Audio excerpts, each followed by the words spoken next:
নমস্কার।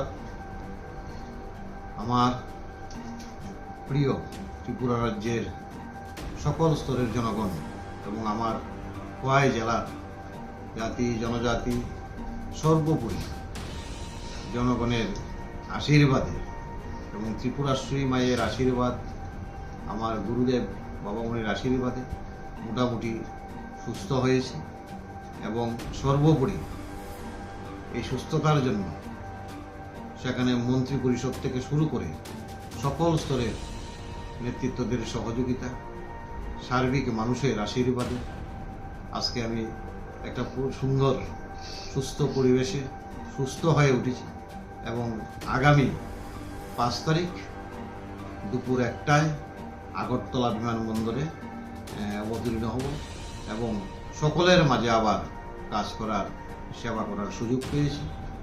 তাই সকলকে আমি আমার হৃদয়ের অন্তঃস্থল থেকে ধন্যবাদ।